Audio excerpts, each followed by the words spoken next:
Nada mudou, senhores, e a gente também não muda. Nós vamos estudar justamente o orgulho e a humildade.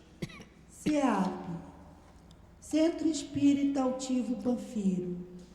Uma casa de amor. Boa noite aos nossos ouvintes. Que Jesus abençoe a nossa noite de estudos. Iniciamos agora o estudo do Evangelho segundo o Espiritismo, o capítulo 7. Bem-aventurados os pobres de espírito. Item 12. O orgulho e a humildade. Instrução dos espíritos. No item 12 é uma mensagem assinada por Adolfo, Bispo de Alger, em Marmande, 1862. Vamos ler aqui um parágrafo, faremos a prece e a gente vai comentando junto aqui, tá? Homens, por que vos lamentais das calamidades que vós mesmos acumulastes sobre vossas cabeças? Desprezastes a santa e divina moral do Cristo. Portanto, não fiqueis admirados de que a taça da maldade e da injustiça haja transbordado por toda parte. O mal-estar se generaliza. A quem isso se deve, senão a vós mesmos, que procurais incessantemente destruir-vos uns aos outros? Não podeis ser felizes sem benevolência mútua. Mas como a benevolência pode existir juntamente com o orgulho? O orgulho, eis a fonte de todos os males. Dedicai-vos, pois, em destruí-lo, se não quereis que suas funestas consequências se perpetuem. Só existe um meio que vos oferece essa oportunidade, mas ele é infalível. Tomai a lei do Cristo, lei que haveis repelido ou falseado na sua interpretação, como regra invariável de vossa conduta. Aqui estamos, Jesus, reunidos em teu nome para estudarmos o teu Evangelho. Abençoe esse momento, Senhor. Aproxima de nós os nossos guias e benfeitores, os responsáveis por este estudo. E gostaria muito, Senhor, que a minha amada Lourdinha fosse a nossa benfeitora responsável por este estudo,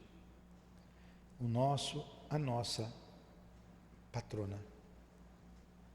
Em nome, então, desse Espírito querido e caro ao meu coração, em nome do amor que nos une, do amor que vibra nesta casa, em nome do altivo, da direção espiritual do CEAP, em nome de Leon Denis e de Allan Kardec, mas acima de tudo, em nome de Deus, do teu amor, Jesus, é que iniciamos os estudos da noite de hoje. Que assim seja. Graças a Deus.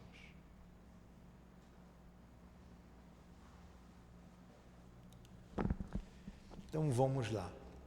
Acabamos de estabelecer como patrono do estudo o Espírito Maria de Lourdes.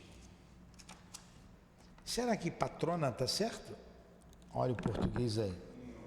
É patrono Maria. Então vamos lá. Qual o feminino de patrono? Patrono é o segundo homenageado, uma personalidade marcante para os formandos. O feminino de patrono, neste caso, é patronesse. A mulher será então a patronesse, melhor dizendo, da turma. A nossa patronesse. Então, eu posso falar patrono, né? O patrono desse estudo é a Maria de Lourdes, ou a patronesse. Eu não sabia.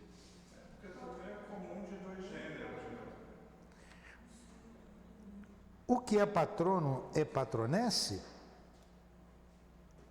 O título patrono de uma turma é uma honra para o profissional que a recebe, pois significa que tem o seu trabalho, o estudo reconhecido, admirado pela nova geração de profissionais que se formam. Caso o homenageado da turma seja do sexo feminino, o nome correto é patronesse. Aprendi mais uma. A gente está sempre aprendendo, né? Porque sempre foi o Emmanuel. Sempre foi, não. Lá no Leão Denis era uma Emmanuel. A Gracilde continua falando Emmanuel. Porém, o Emmanuel já está reencarnado. O Chico disse que ele está reencarnado. O Divaldo falou que ele está reencarnado. Então eu vou botar uma patronesse. Eu nunca vi uma patronesse, né? Fica Lourdinha como patronesse.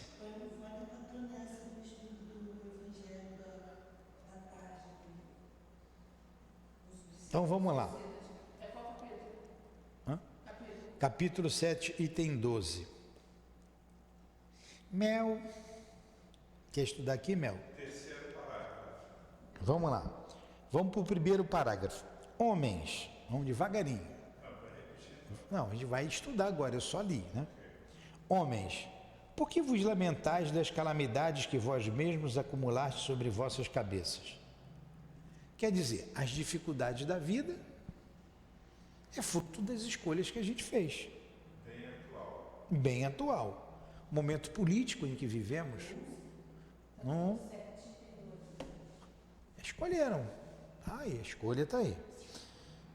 Desprezastes a santa e divina moral do Cristo. A gente fez o estudo anterior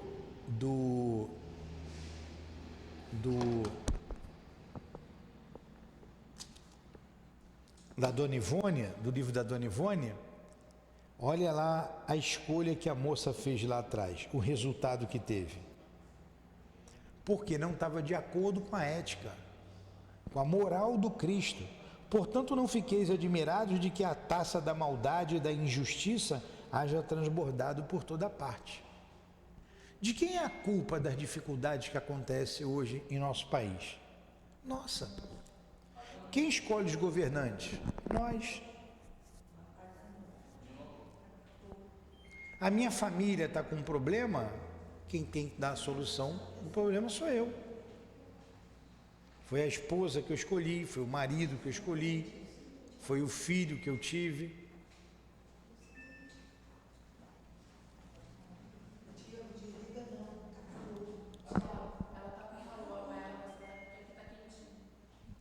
O mal-estar se generaliza. A quem isso se deve, senão a vós mesmos, que procurais incessantemente destruir-vos uns aos outros? Olha o que ele está dizendo aqui. O mal-estar generaliza-se. E é uma verdade. A quem a gente deve culpar? A nós mesmos. Ele colocou aqui, um quer destruir o outro. Não podeis ser felizes sem benevolência mútua. Mas como a benevolência pode existir juntamente com o orgulho? O orgulho, eis a fonte de todos os males. Dedicai-vos, pois, a destruí-lo, se não quereis que as suas funestas consequências se perpetuem. Então vamos lá. O que é o orgulho? Patrícia? Letícia. Eu sabia que tinha Tícia no final. Letícia, o que é o orgulho?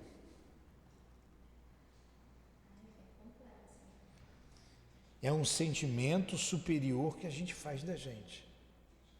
O orgulho é isso. Então, quando eu olho para ele com desprezo, é que eu me julgo superior a ele. Então, é uma análise superior que a gente faz da gente. Então, eu não admito. Todos os vícios são filhos do orgulho. A fofoca, a maledicência, né? Filha do orgulho. Quando eu falo mal de alguém, eu estou dizendo que eu sou melhor do que aquela pessoa. Eu não faço o que ela faz. A inveja. Por que eu tenho inveja dele? Porque ele tem aquilo que eu não tenho. E por aí vai, um monte de coisas fruto da inveja, os ciúmes. Por quê? Ele é meu, ela é minha, não pode ser de mais ninguém, porque eu sou superior a todo mundo, e por aí vai. Todos os vícios são filhos do orgulho, assim como todas as virtudes são filhas do amor. Qualquer virtude é filha do amor. E estamos estudando aqui o capítulo 7, bem-aventurados os pobres de espíritos, porque é deles o reino dos céus. Vocês já sabem. Vou perguntar para Letícia. O que é pobre de espírito, Letícia? O que é ser pobre de espírito? Então ele disse aqui, bem-aventurados os pobres de espíritos, porque é deles o reino do céu. Então, ser pobre de espírito é uma coisa boa. Não é esse adjetivo que não costuma se dizer. E fulano é pobre de espírito. Não é isso. É pequenino. Pobre de espírito significa o quê, Maiara? Humildes.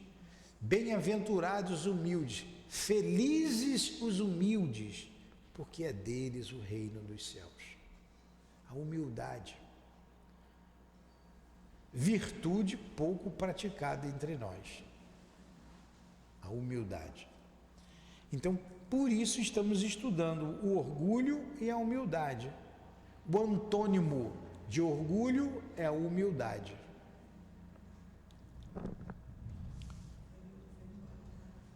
Vai chover?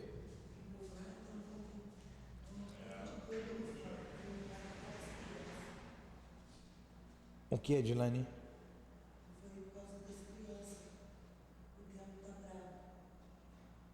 O que ela falou? Não entendi. Fala de novo. Você fazia aula, para você continuar com a aula. Porque tendes então grande estima o que brilha e encanta os olhos, em lugar do que vos toca o coração. Porque o vício na opulência é objeto das vossas adulações, enquanto que só tendes um olhar de desdém para o verdadeiro mérito que se oculta na obscuridade. Quando um rico devasso, perdido de corpo e alma, se apresenta em qualquer parte, todas as portas se são abertas, todos os olhares se voltam para ele, enquanto que dificilmente se dignam conceder uma saudação ao homem de bem que vive de seu trabalho. Quando a consideração que se concede às pessoas é medida pelo ouro que possuem ou pelo nome que trazem, que interesse elas podem ter em se corrigirem de seus defeitos? Então a gente valoriza, a gente dá mais valor a um rico debochado do que a um pobre humilde e simples. Frase, né? Os valores foram invertidos. Se busca o ter poder, ter dinheiro, ter status. Esquece o ser, que é mais importante. Quem eu sou, o que eu sou, o que eu trago no meu coração. Alguma pergunta? Alguma colocação? Se colocar Albert Seio de um lado e colocar o Neymar do outro lado, todo mundo conhece o Neymar, o mundo inteiro vai para o Neymar. O que fez o Neymar? O que fez o Albert Seio? Ninguém sabe. São os valores. Os valores. Se valoriza o jogador de futebol, se sabe de qual o time do coração, mas não sabe a tabuada. O jovem hoje não sabe a tabuada. Pergunta quanto é 7 vezes 8, que não vai dar para contar no dedo. E tem um ensino fundamental, como eu vejo aí. A inversão de valores. Seria totalmente diferente se o vício dourado, assim como o vício andrajoso, fosse combatido pela opinião pública. Mas o orgulho é indulgente com tudo que o lisonjeia. Século de cupidez e de dinheiro, dizeis. Sem dúvida. Mas por que deixastes as necessidades materiais se sobreporem ao bom senso e à razão, porque cada um quer se elevar acima dos seus semelhantes. Hoje, a sociedade sofre as consequências deste fato. Se o camarada bebe cachaça ali na esquina, você chama ele de cachaceiro, né?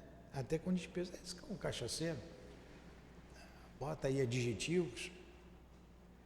Aí você vê, porque ele é pobre, ele bebe cachaça. Aí você vê a Selma, vê o outro que vem aí sujo. E o outro que bebe uísque? É diferente? A cachaça? E se embebeda da mesma forma. É carregada às vezes. E o outro que se embebeda por causa do vinho caro? Compra um vinho de 5.000 reais, tem uma adega caríssima, vale mais do que um apartamento, mas não dá R$1 para comprar uma cesta básica para o pobre. Qual é a diferença dele do outro que se embebeda com cana? É isso que ele está dizendo. Quando que a gente vai combater tudo isso? Mas não, se estimula ainda esses vícios e querem que eles sejam ainda mais devassadores na vida do ser humano. Isso destrói a dignidade do ser humano. É só ver uma pessoa bêbada na rua. É só você olhar aqui, ó, do lado, a 100 metros daqui, no domingo de manhã, quando sai daquele baile ali, uma classe média alta, muitas vezes, mulheres seminuas, rapazes seminus, caindo no chão, deitado, saindo completamente embriagados, intoxicados.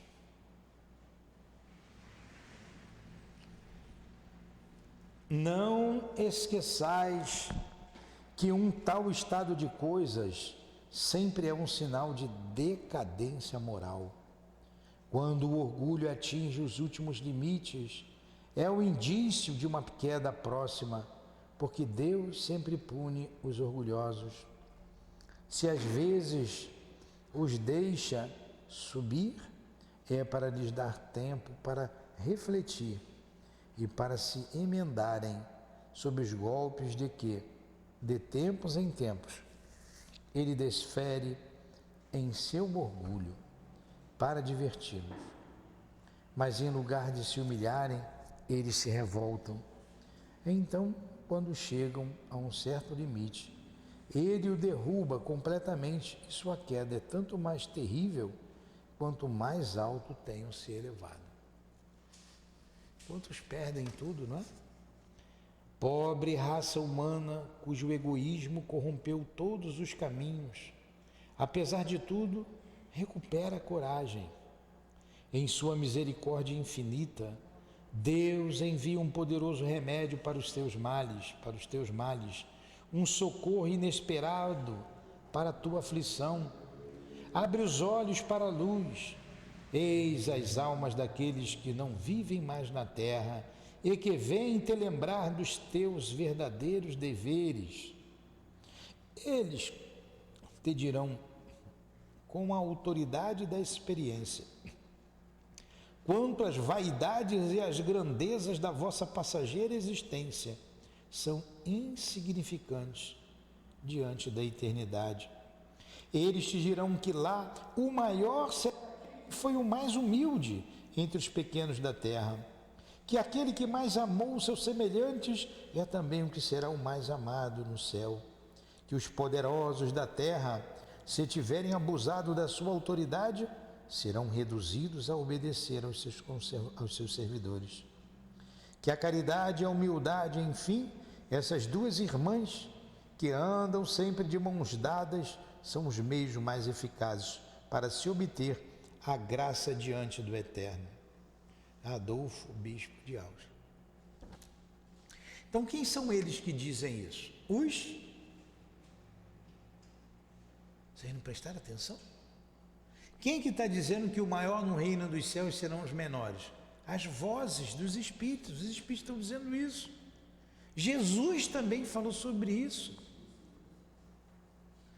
João Batista é o maior na terra, mas é o menor no reino dos céus, é um dos menores. Dos filhos de mulher não há maior do que João Batista, mas no reino dos céus ele é o menor.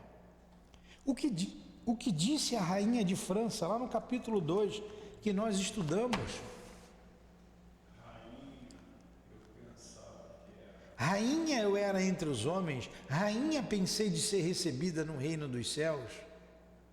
Oh, mas que desilusão! Quando vi acima, mas bem acima de mim, homens que eu achava insignificantes, porque não tinham sangue nobre. E ela diz que a caridade, que a humildade, é que vai tornar você maior no reino dos céus. Os Espíritos estão dizendo isso para a gente. Jesus já disse isso lá atrás. E por que a gente só quer valorizar o ter dinheiro? Só quer valorizar a sua vida, a vaidade, o poder. Até quando? André Luiz disse a mesma coisa em outras palavras. Os Espíritos estão dizendo isso. Ele é Espírito, ele está incluso aqui.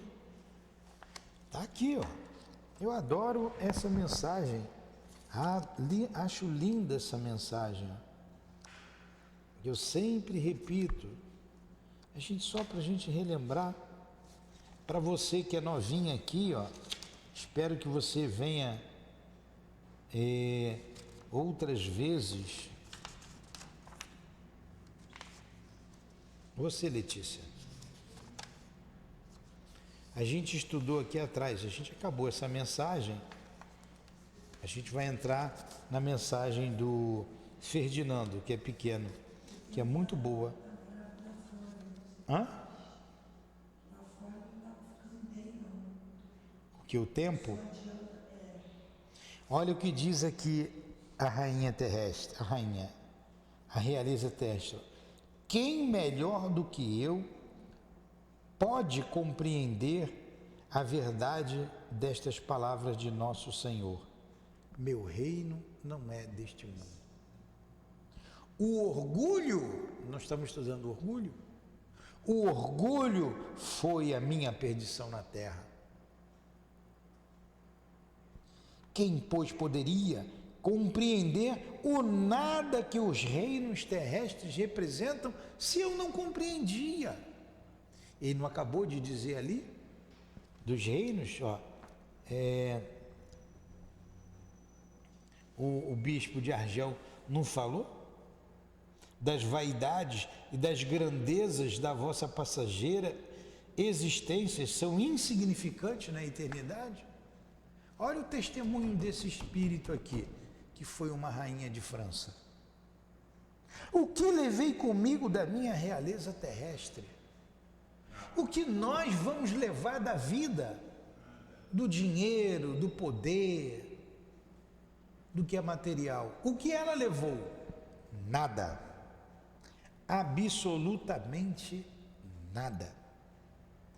E como para tornar a lição mais terrível, a realeza não me seguiu até o túmulo. Olha que beleza.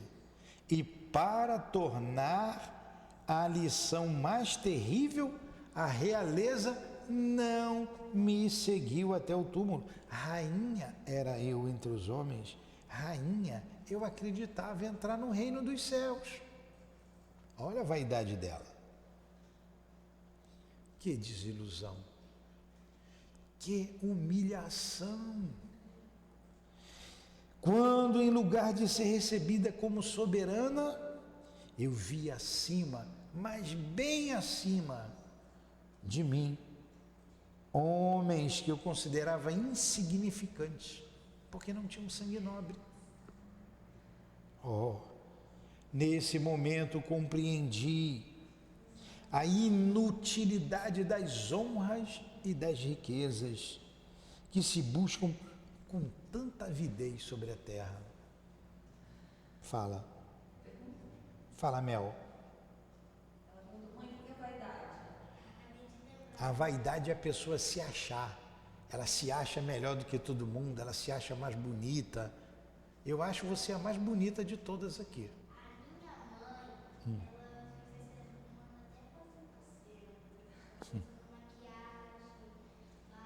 Ah, mas isso é se cuidar, né? Tua mãe está se cuidando, isso faz parte.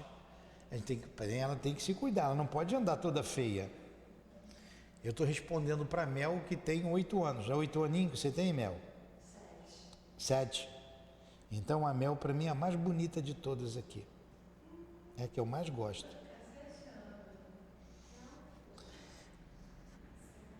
Para se preparar um lugar no reino dos céus, é preciso abnegação. Olha só, é preciso humildade. Os Espíritos estão dizendo, e por que você não é humilde, Carlos? Toma vergonha nessa cara. Você também, Adilane. Humildade, caridade em sua perfeita prática. E benevolência para com todos. Isso é que vai te dar um lugar no reino dos céus. Não se pergunta o que fomos, qual a posição que ocupamos, mas o bem que fizemos, as lágrimas que enxugamos. É isso que vai perguntar lá do outro lado. Ó Jesus, dissestes que o teu reino não é deste mundo, pois é preciso sofrer para chegar aos céus, e os degraus do trono que nos aproximam dele são os caminhos mais penosos da vida que nos conduzem a ele. Procuremos, pois, o caminho entre as dificuldades e os espinhos, e não entre as flores. Olha o que está dizendo a rainha. O poder, a beleza, a riqueza não serviu de nada. Tinha um homem simples, plebeu, que estava muito acima dela, que vocês vão ver que ela teve que pedir ajuda para eles. Os homens correm em busca dos bens terrenos, como se pudessem guardá-los para sempre. Mas aqui, lá no mundo espiritual, né, não há mais ilusões, e eles logo se apercebem de que se apoderaram apenas de uma sombra e negligenciaram os únicos bens sólidos e duráveis, os únicos que lhes serviriam proveitosos na morada celestes, os únicos que poderiam dar entrada a esta morada. Que bens são esses? Ela falou. Humildade, caridade em toda a sua perfeita prática. Humildade. Aí ela termina dizendo: tenham piedade daqueles que não ganharam o reino dos céus e ajudem-nos. Então ela se inclui, ela pede prece. Olha a humildade dela aqui. Quando ela escreveu essa mensagem, ela já tinha aprendido tudo isso. Inteligente.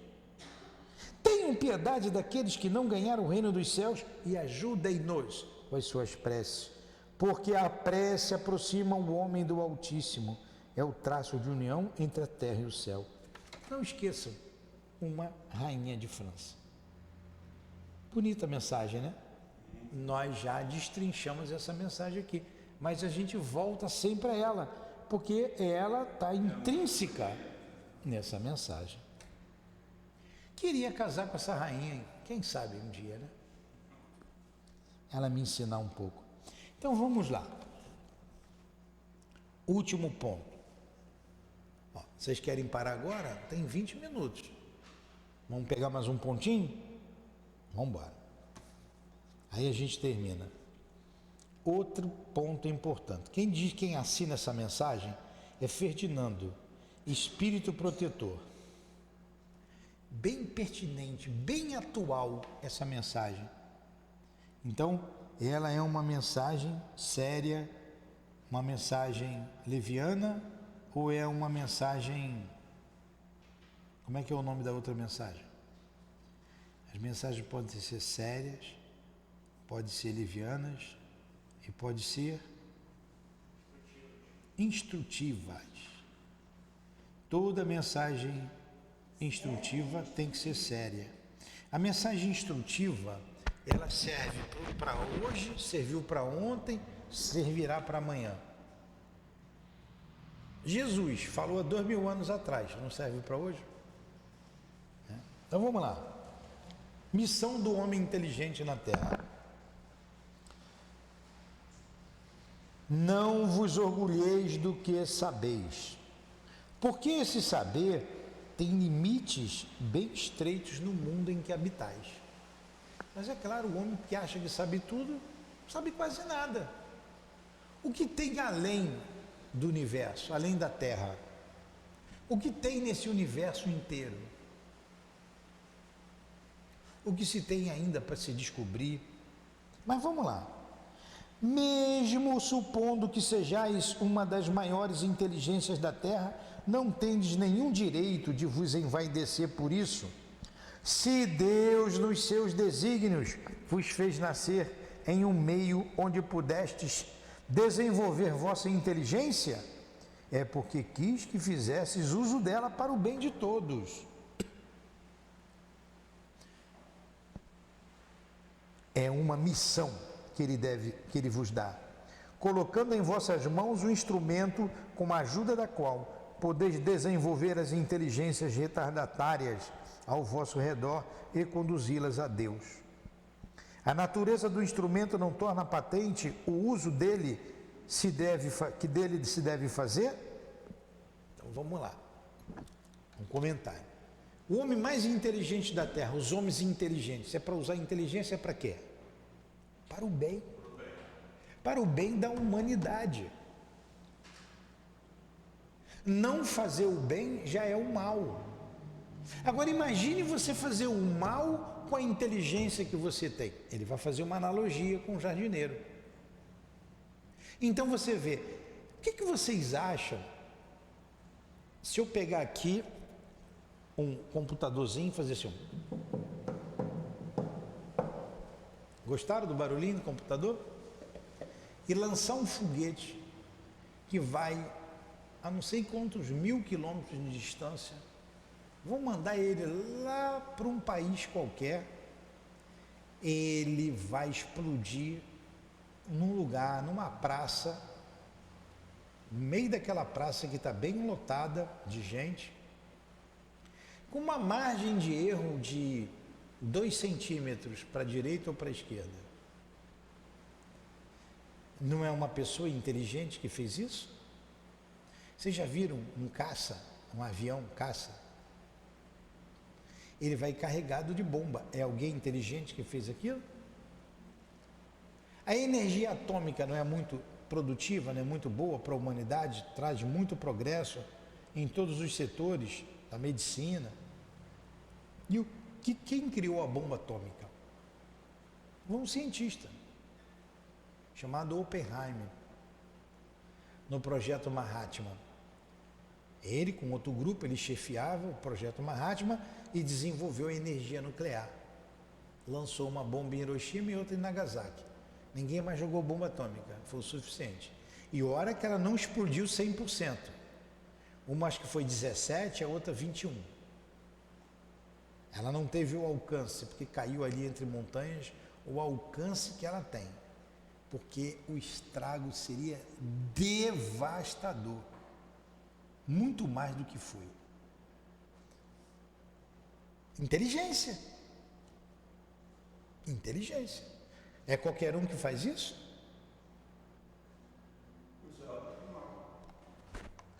Bom, pois é, olha aqui, ó. Isso aqui é uma coisa de gente inteligente, né? A gente nem sabe o mecanismo. Isso aqui é muito importante, a gente não vive mais sem isso. Mas você pode usar isso aqui para o bem e para o mal. Então vamos lá, olha o que o Espírito fala, olha o que o Espírito fala.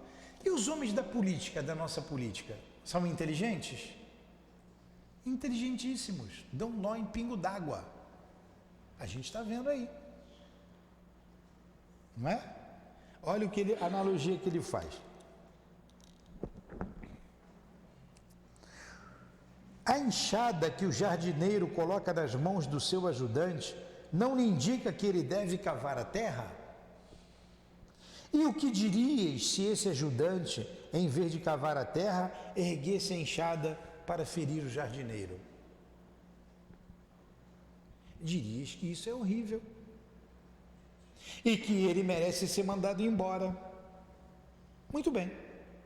Não ocorre o mesmo com aquele que se utiliza da sua inteligência para destruir a ideia de Deus e da providência entre seus semelhantes? Quantos estão querendo destruir a ideia de Deus? Não ergue ele a enxada contra o seu Senhor, a enxada que lhe foi dada para preparar o terreno? Terá ele direito ao salário prometido ou, ao contrário, merece ser mandado embora do jardim? E o será, não duvideis disso. Viverá existências miseráveis, cheias de humilhações, até que se curve diante daquele a quem tudo deve. Está cansativo, Letícia? Não? Está entendendo? Muito bem. Quem é o divino jardineiro? Jesus. E Jesus nos colocou aqui para trabalhar, nos deu inteligência, nos deu força, nos deu braços para isso, perfeição física. E se a gente usar essa inteligência contra Jesus, seremos expulsos do jardim, como aconteceu com Adão e Eva. E é o que está acontecendo agora, no êxodo dos espíritos, saindo da Terra para um outro planeta primitivo.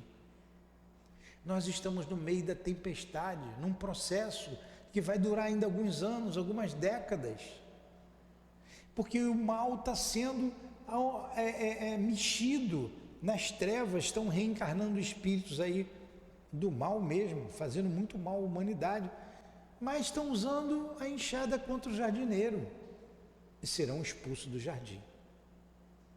Aí você entende lá a história de Adão e Eva se repetindo aqui na Terra.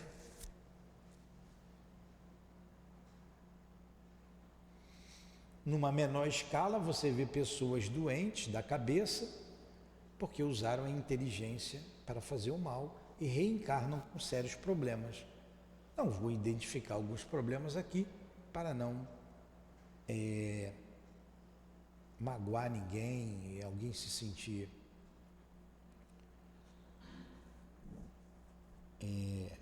atingido. Mas muitos nascem com sérios problemas na cabeça porque usaram mal o raciocínio, usaram mal a inteligência. O que você diria para aquele que usa a sua inteligência para se matar? Deus te deu um corpo, Deus te deu a vida, e você vai utilizar um revólver, um veneno, uma corda, um edifício? Será punido, será expulso do jardim, porque vai sofrer as consequências. Não que Deus vai castigar, Ele está se castigando, Ele está fazendo sofrer a família, e Ele vai sofrer muito com isso. Não devemos fazer isso. E a gente vai terminando aqui. A inteligência é cheia de méritos para o futuro, desde que seja bem empregada. Se todos os homens que são bem dotados em inteligência se servissem dela de acordo com a vontade de Deus, a tarefa dos espíritos para fazer a humanidade avançar seria fácil. Infelizmente, muitos a transformam em instrumento de orgulho e de perdição para si mesmos. O homem abusa da sua inteligência, como de todas as suas faculdades. Entretanto, não lhe faltam lições para adverti-lo de que uma poderosa mão pode retirar-lhe o que ela mesma lhe deu. Ferdinando, Espírito Protetor. Boa mensagem, né? Perguntas? No question? Então, vamos terminar a nossa noite de estudos. Semana que vem entramos no capítulo 8. Muito obrigado, Jesus, pela noite de estudos, aos espíritos guias aqui presentes, a patronessa, a nossa Maria de Lourdes. Obrigado por tudo que aqui recebemos nesta noite de amor. Que Deus abençoe a todos nós, o nosso retorno aos nossos lares. Que Deus abençoe a todos os espíritos aqui presentes, os que choram, os que sofrem, por ter vivido uma vida sem utilizar as riquezas que receberam para o bem coletivo. Rogamos pelos irmãos suicidas que tenham esperança, que sintam a paz que neste momento se derrama sobre nós, que se espalhe o perfume das rosas trazidos pela patronessa neste ambiente de amor, aliviando as nossas dores, pois ele é eivado das vibrações do Cristo, vibrações de cura, de esperança, de paz, que todos precisamos. Despeça-nos, Senhor, e leva-nos em segurança para os nossos lares, como já pedimos.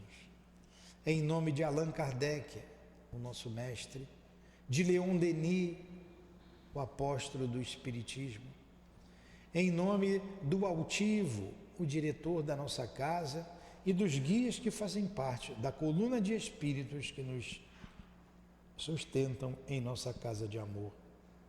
Em nome do amor que vibra em nossa casa, que esse amor chegue até os nossos ouvintes, até os seus lares, com o perfume das rosas. Em nome do nosso amor, minha querida, do teu amor, Jesus, e do amor de Deus, nosso Pai Todo-Poderoso, é que damos por encerrados os estudos da noite de hoje e as atividades em nossa casa, na noite de hoje. Que assim seja.